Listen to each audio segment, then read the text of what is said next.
Grand Rising Powerful Beings. We're going to be talking about chapter 4 of the book. Uh, what's the book? The Power of Now by Eric Hart Tolle. And just keep tapping in. All I'm going to do is I'm going to pull up the chapter on the screen, and we're going to go through it page by page really quickly. We're not going to discuss everything on the page, just key points that stand out and that you find interesting as we watch, right? So I'm talking about you right now. Like, as we find interesting, we'll go from there. Okay. Okay. There we go. Now, this is chapter 4 of the book, as you can see on my screen. Right? You can see it? Yes. You can see it right there. Boom. Bada boom, bada bing.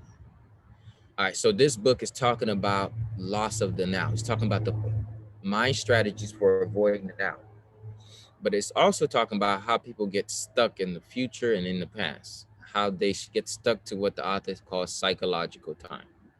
So Omi, anybody who read it, Liz, anybody who read this chapter, what is the author's definition of psychological time? Do you know? Is it when he talks about the past and the future being stuck in there? Right, right. The past and the future being stuck in us. Um, Because I know he talked a lot about getting rid of the past and the future. How do you do that? And he said by living in the now. It doesn't exist. Only the now exists. Even in the future, you live in the future now.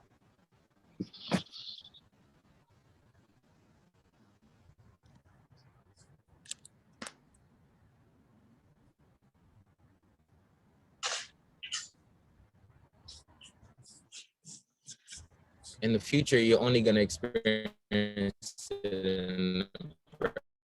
It says intellectual agreement is just a belief and won't make much difference. To realize the truth is when every cell in your body is so present that you can feel the joy of being. That's what I was talking about. Read this book by feeling it and experiencing it, not conceptualizing the ideas of the book.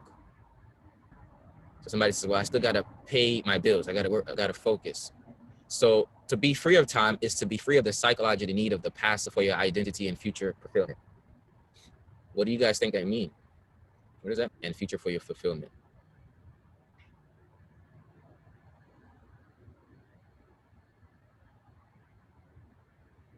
So, you know how we tend to identify with how we used to be, and but we call it I am, or we identify with our ways and we call it I am this type of person.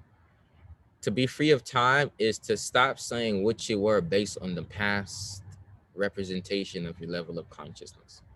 And what I mean by that is you were once that way, but it doesn't mean you're that. Right? So we have to be able to surrender in the midst of intense suffering. Okay. So let me ask you a question. Have you ever had a time, time in your life where time seemed like it didn't exist?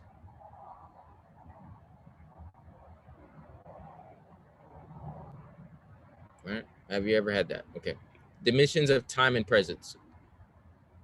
Dimensions of time and presence. What does that mean? Um, Sometimes you can be experiencing psychological time and you're not being present. You can say I'm being present, but you're sitting here, you're thinking about what you're about to do later. Or like you're walking, but you're thinking about what you're gonna do when you get in the store, when you should be thinking about walking.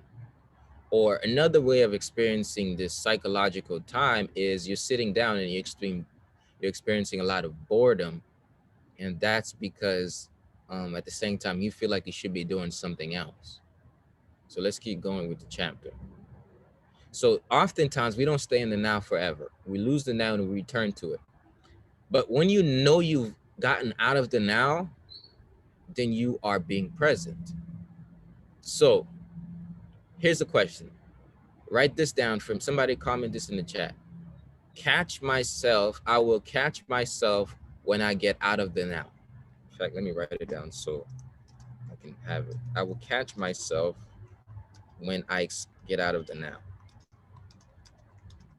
So if somebody tell me, what does it look like when you're out of now?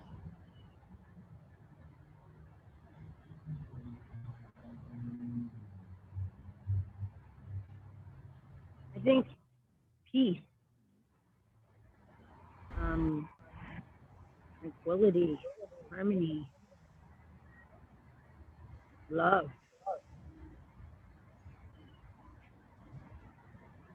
Yeah, but what does it look like in Beautiful. adjectives? Freedom, beautiful.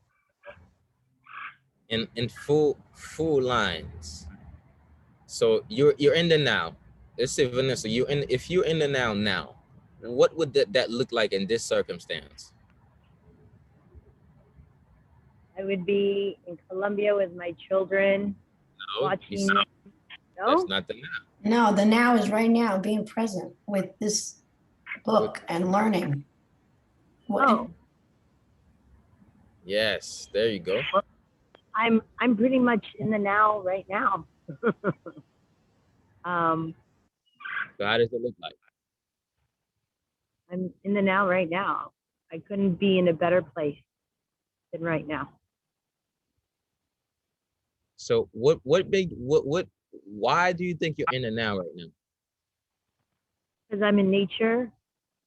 I'm alone. I'm connected with myself. I'm hearing beautiful words from you and the other tribe members. And I feel like I'm being healed by the second.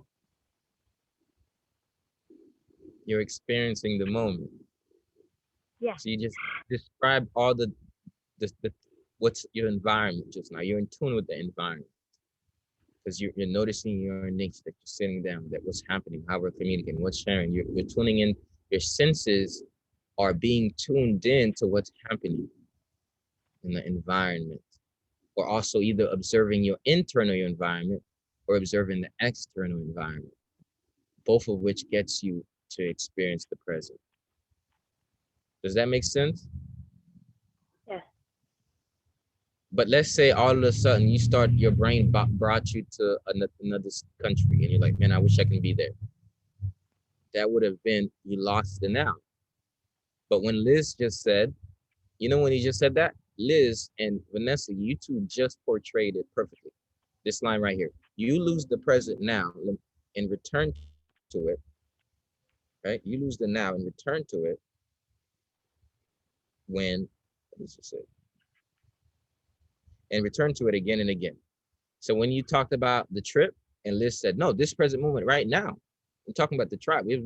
This is it. That's what this is talking about. All right. So different levels of, you're saying something, Vanessa? No. Okay. So different level of consciousness.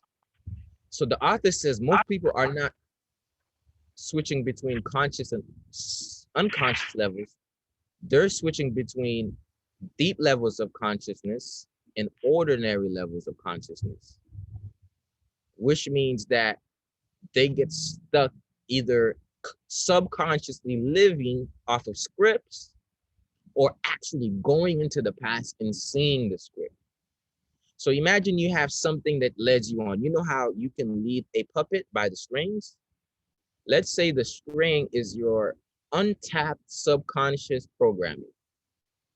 When you start being the person moving the strings, and you're moving yourself by the strings, but you're still moving the strings anyways, then you are ordinarily unconscious.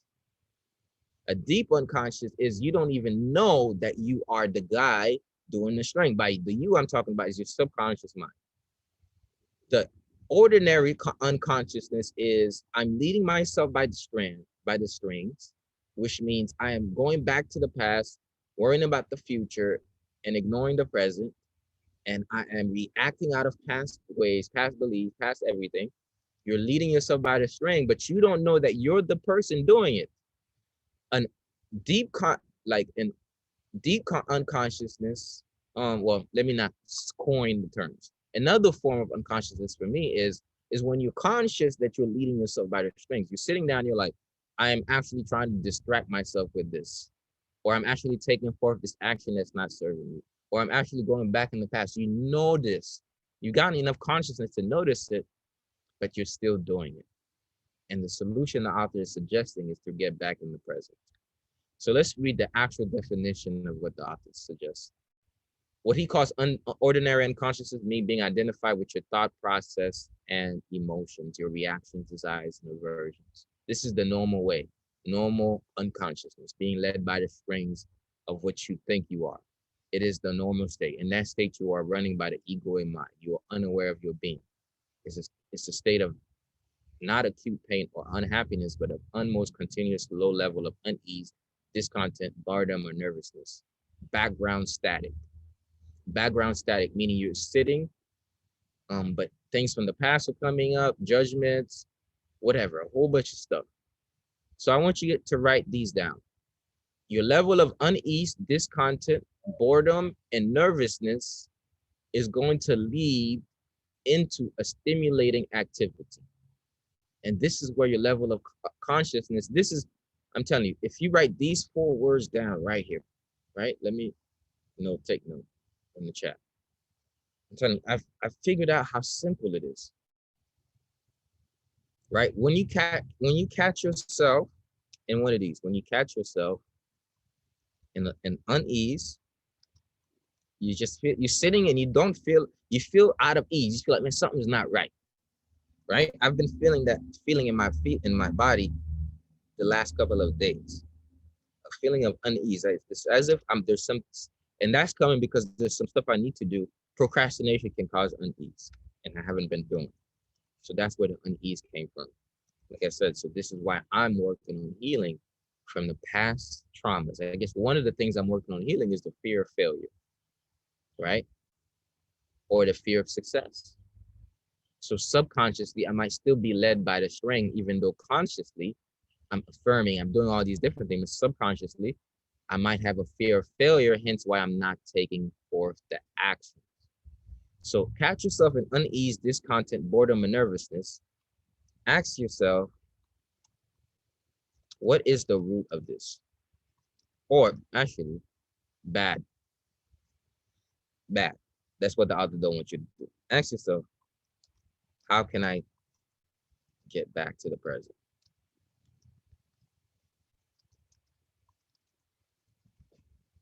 How can I get back to the present? Right? How can I get back to the present may show up itself in many forms. It could be like, okay, for me, I found an unease and I just went out, I started gardening. Right? Why? Because I was like, that would get me back to the present. I noticed a sense of boredom in my body. I'm working on things that I need to sit down and breathe. I noticed a lack of energy. I'm like, I need to go make a smoothie. Right? Now, somebody might say, is this being present or is this acting out? Or you're just supposed to be able to? Here's the thing. Usually a feeling of unease, a feeling of discontent and boredom is telling you something is missing. Or it's telling you that you're residing in the past.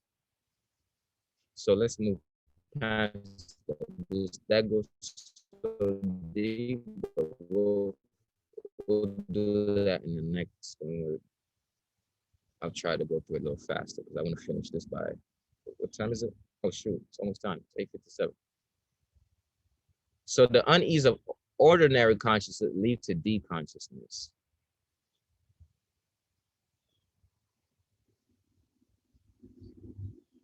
Okay. Let me see what it says. A state of more acute and more obvious suffering and unhappiness. When things go wrong, when the ego is threatened or there is a major challenge, threat, or loss, real or imagined, in your life situation or conflict in a relationship. One time that I was in a deep unconsciousness level is when I had got stopped by the cops and I thought I was going to go to jail. Right? And I was waiting for them, whatever. It was some situation I got in when I was younger. And I was in a month I was like a deer in the headlight. I was going to work, but I was so much fear was stuck in my body. I've never experienced something like this. I was immobilized by fear, right? It wasn't rest and digest was not happening. It was fight or flight. So I was thinking about it every minute. I wasn't able to be present. So I was having that more deep pain of unconsciousness. I was worried about everything, right? From what would happen with school, what would happen with me, what would happen to my future. And none of those things I worried about happened. I passed that situation and my life is great. And you see, so you start to create all types of stories when you go into those deep levels of anger, acute fear, aggression, depression, so on.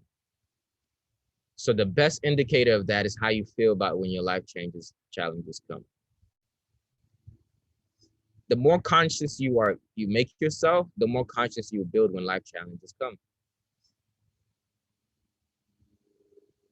So let me ask you a question. What was a situation where you was kind of in your subconscious and all of a sudden you said to yourself like, yo, I'm stuck in the past. Well, I'm in the future right now. And you were able to get yourself back to the present. Tell me a time when you did that.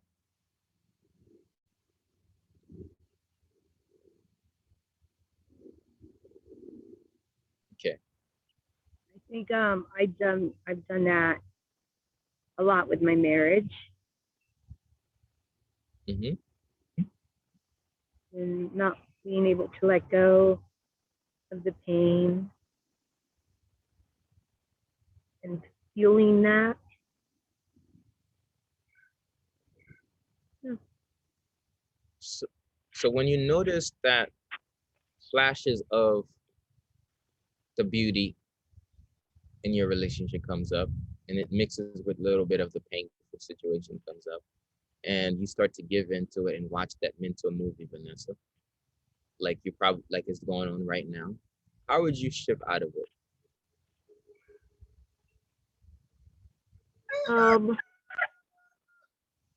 Try to focus on the good things and not the bad. Right. But what does the good things look like? Unity, laughter, and love. Mm-hmm. So getting yourself into a beautiful state. So in anything that can get you in a beautiful state, right? And you know, anything that will cause more healing to your heart, anything that will bring you back to the present. Activities where you can put your focus on, where you're not doing it for the end, you are sinking in with it. For me, I found out that to be present is not to just sit down in silence. It's to do an act. You could go outside, rake the ground. When I find myself in my head now, I just go do a random cleanup. I go to my backyard, I start raking leaves, and all of a sudden I forgot about anything. I'm like, go trim this tree and just focus on really trimming the tree. Like, yo, let me beautify this tree. You're like, what's the reason for it? Well, first of all, you're gonna have a nice garden, but you put your hands in something and all of a sudden you get out of your head. If you put enough focus with that and you can converge and breathe. So I'm even separating seeds and doing all types of stuff because I noticed that right now I'm sitting here, I'm thinking about how much more people I should be impacting. The problems I have is the problem of not getting myself to the best version. I'll be thinking to myself, I will sit and I'll feel uncomfortable because I'm like, wait a minute.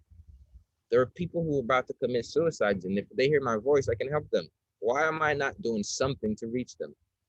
Then I have to say, okay, get back to the present, get your tempo together, do something because if I keep thinking about that, I'm not gonna get to the point to help them. You get what I mean? Because I'm still thinking about why am I not? So then I think about what can I invest myself in so that way I can be present. That's what works for me. Besides sitting down and breathing, is really putting your intention and focus on something where you're not doing it for the result. You're doing it just to enjoy doing it. Okay. That was deep. I agree with you. That was very deep. Yes. And Like the very other day, practical. I give you an example of what I would did. I needed to cook something and I had nothing. I just put something together quick, but I was so focused on it that it came out so good. If your mind's not there, if you don't cook with love, forget about it. So I felt like so in the moment and didn't pay attention to a clock or time or phones. Exactly. And it felt so good. I was so proud of myself. It was only a 45 minutes. It just felt good. Yeah. When you lose a sense of the time, like, oh, I didn't even notice what that means you're present. Because time has become present.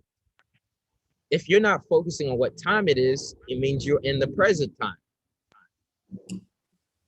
Right now, let me ask you a question. Are you thinking about what time it is, or are you just really like you're focusing this? Like, yo, let me time it. No, I always look at the time after this and I'm like, oh my God. Like, yo, we've been here for, like, I have to check what time it is because I'm so present. I know that after leaving here, like the level of presence I get from being here and living and doing what you love is so crazy rewarding that my mind like yearns for it rather than leaving here, because I know when I leave here, it's a little bit different. Because now I'm about to think, what am I going to do? What I'm about to do? But now that I'm doing something, it's, whoa, time doesn't really exist.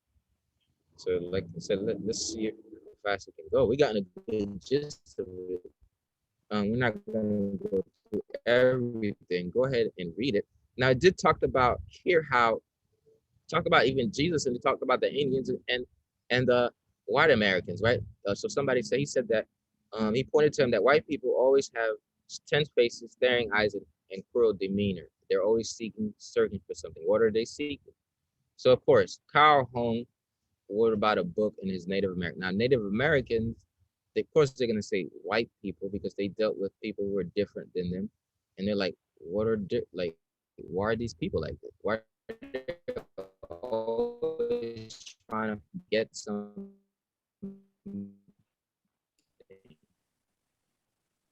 outside of them? They're uneasy and restless, right? He put there, and they said that they thought what they can get. In Jesus, right? And here it says that, can an anxious thought add a single day to your life? Right? If you put an anxious thought, you're robbing a day from your life.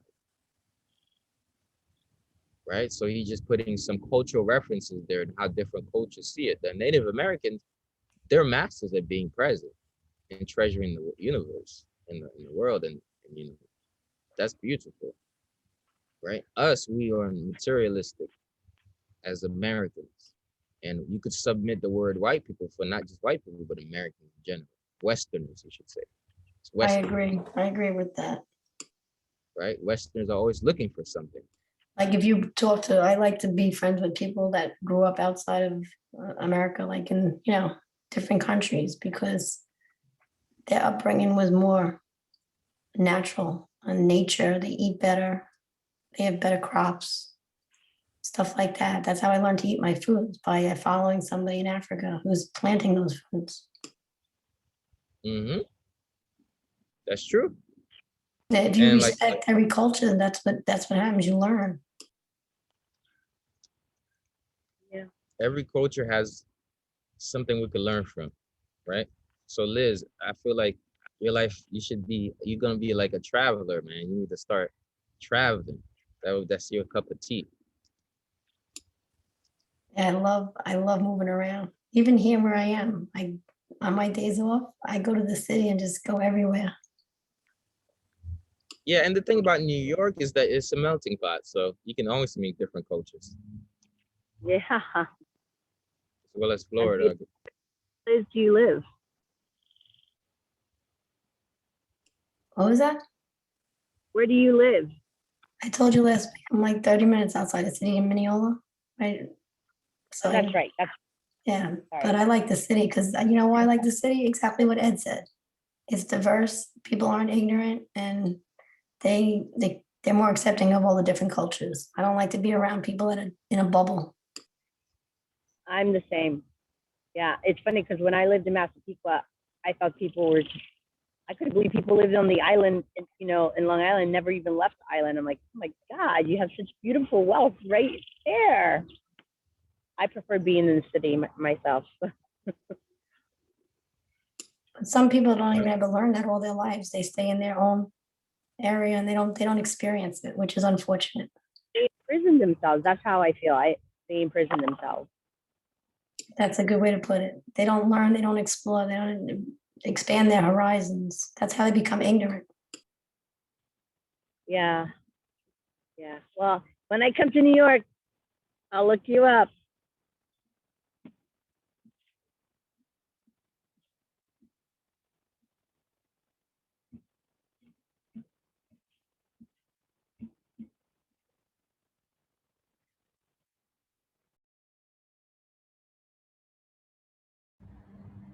Make it a habit to monitor your mental, emotional state through self-observation. I want you to ask yourself this question throughout the day today. Am I at ease at this moment?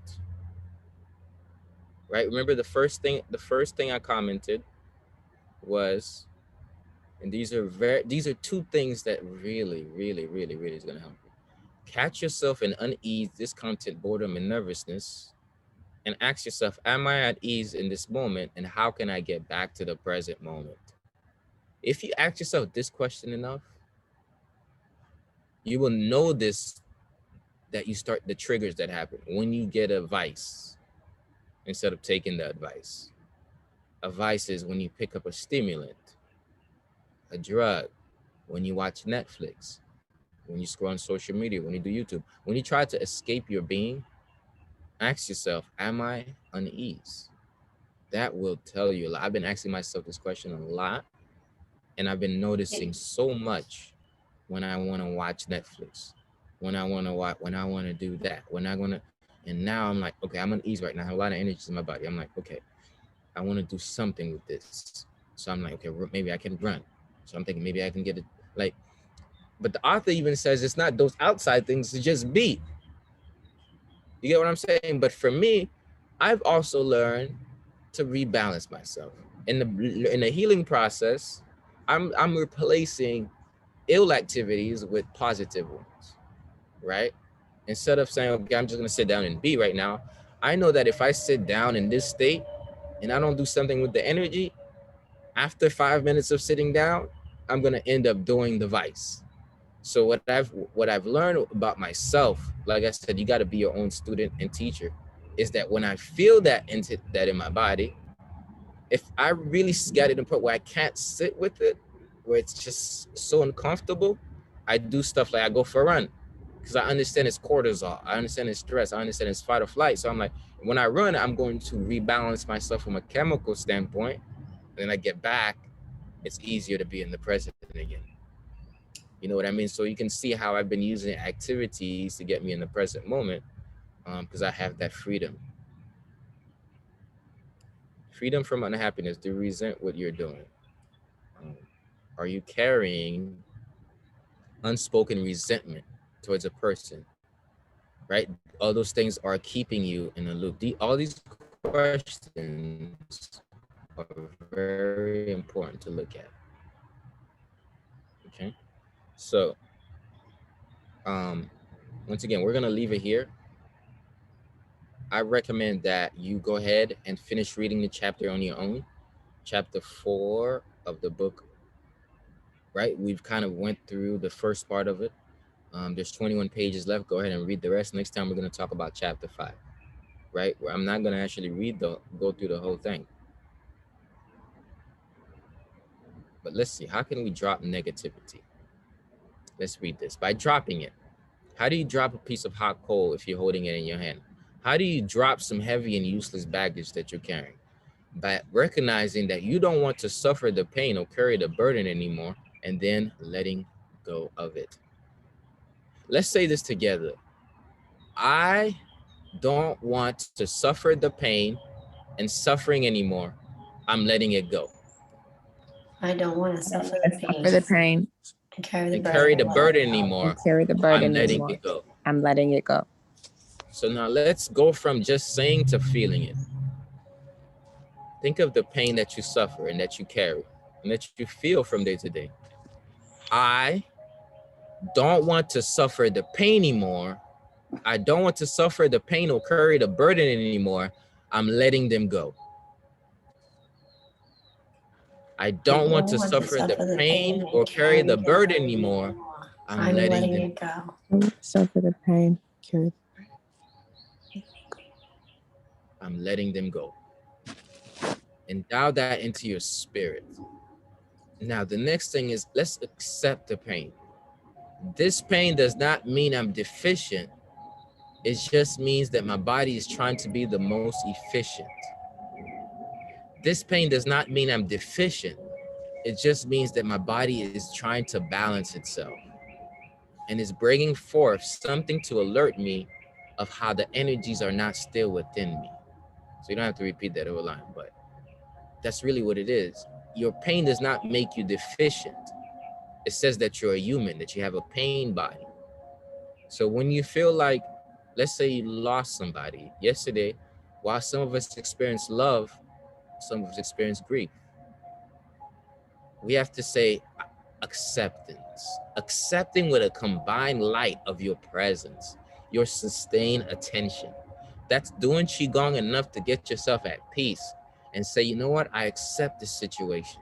It's a little painful, but I'm accepting it. And you do that enough, your spirit, you start to communicate at a cellular level. I accept this depart. I accept this separation because it might level him up. I accept this shift. I accept this current challenge because I'm going to grow to beat it. I accept it. Acceptance and letting go, two of the major things to do. So let go of these things. Access the power of now. Read chapter 4. Keep tapping in. I know that this added value to you in one way or the other. And that's pretty much our review session of the chapter. Go read it. Post something in the chat in the Mighty Networks app. Y'all try to share the journey, right? Just drop something in the Mighty Networks app about the anything you're experiencing throughout the day. Let's build more community. So I'll be kind of like showing you how that looks like. You have a nice food, drop it. You garden, playing with your friends, drop it. Just add like little micro present moments. Drop your micro present moments and just like warm our hearts. Like I said, our community is small now, but that also gives us more ability to have deeper relationship with each other and, you know, be human. So what was your take on this before you go? Do you think it was useful? Or are you going to read chapter 5 by Wednesday?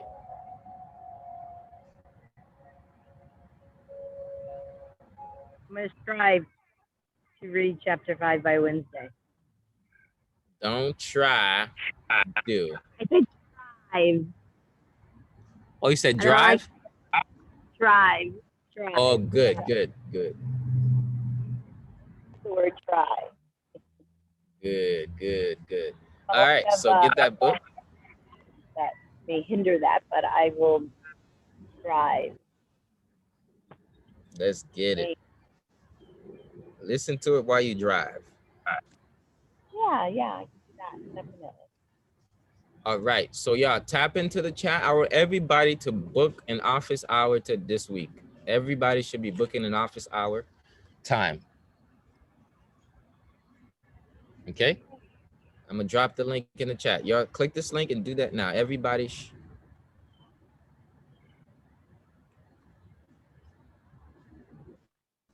So I was saying everybody book an office hour time. My bad, y'all. I'm about to drop the link right now. Okay? So book an office hour time with me this week. I'm gonna drop it right now. Okay? Don't go yet. Diamond already left. But I'll send it to her later. Okay. Don't go yet. Let me get you the link. Copy link. All right, yeah, look in the chat, click that link, click the link, and book an office hour time with me. Because what I want to make sure that we have personal conversations specific to your own healing journey.